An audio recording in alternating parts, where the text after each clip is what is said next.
વિદ્યાર્થી મિત્રો, આજના લેક્ચરમાં મારી યુટ્યુબ ચેનલમાં આપનું સ્વાગત છે।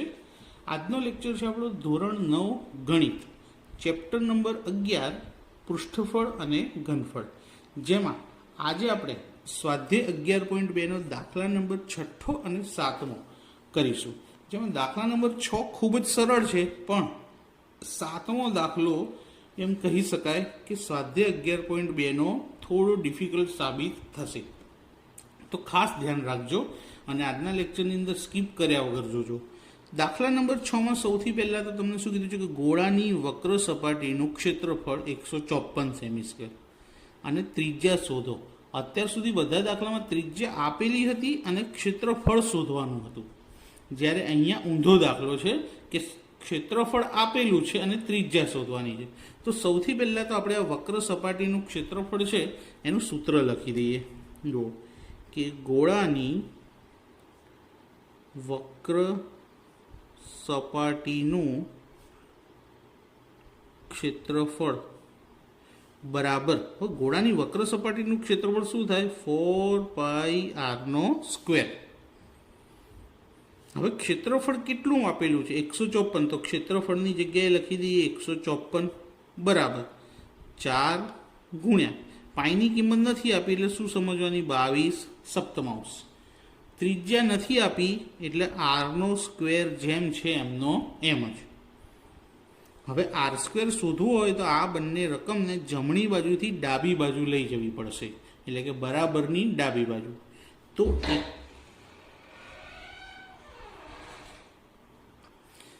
154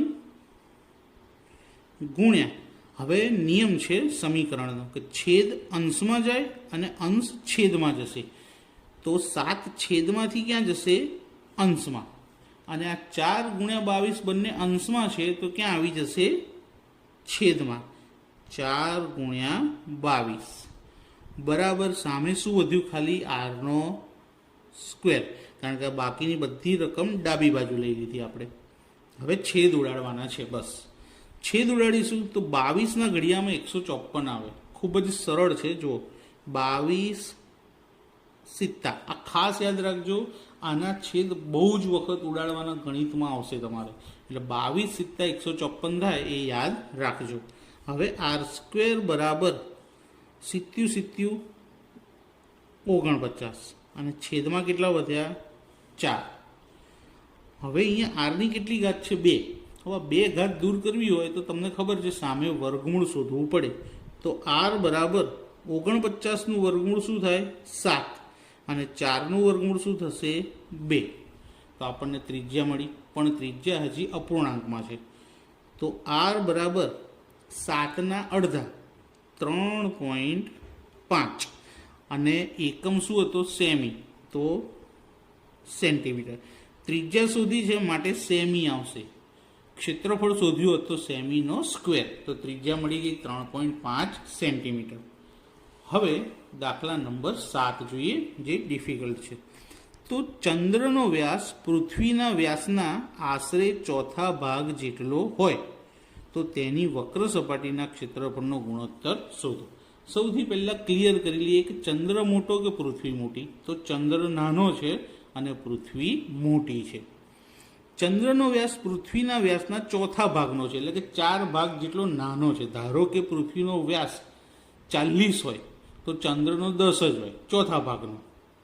ધારો કે પૃથ્વીનો વ્યાસ 400 હોય તો ચંદ્રનો વ્યાસ કેટલો હોય? 100।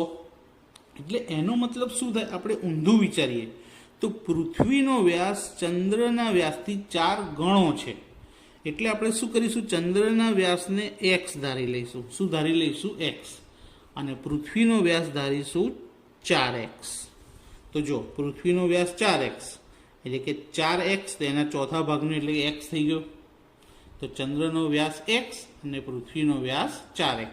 મોટા ભાગે શું કરતા હોય? પૃથ્વીનો વ્યાસ x ધારે અને પછી એનો ચોથો ભાગ એટલે ચંદ્રમાં લખે x/4, પણ છેદમાં 4 આવે એટલે દાખલામાં ગણતરી થોડી ડિફિકલ્ટ થઈ જાય। એટલે આપણે શું કરીએ? ચંદ્રને 4x ધારીએ અને એના કરતાં 4 ગણો પૃથ્વીનો એટલે કે 4x। હવે બંનેનો વ્યાસ મળ્યો તો બંનેની ત્રિજ્યા પણ શોધવી પડશે। તો પહેલાં ચંદ્રની ત્રિજ્યા શોધીએ। ચંદ્ર નાનો છે એટલે ત્રિજ્યામાં સ્મોલ આર લખીએ છીએ, d/2. તો ચંદ્રનો વ્યાસ x છેદમાં 2, છેદ ઉડશે નહીં. પૃથ્વીની ત્રિજ્યા, પૃથ્વીની ત્રિજ્યા શોધવા માટે કેપિટલ આર, કેમ મોટી છે, તો ડી કેટલો છે, પૃથ્વીનો વ્યાસ 4x છેદમાં કેટલા 2, અહીંયા છેદ ઉડશે, 2 દુ 4, તો પૃથ્વીની ત્રિજ્યા કેટલી થશે 2x. એટલે ચંદ્રની ત્રિજ્યા x/2 અને પૃથ્વીની ત્રિજ્યા 2x. આટલું મળી ગયું આપણને. હવે ગુણોત્તર શોધીએ.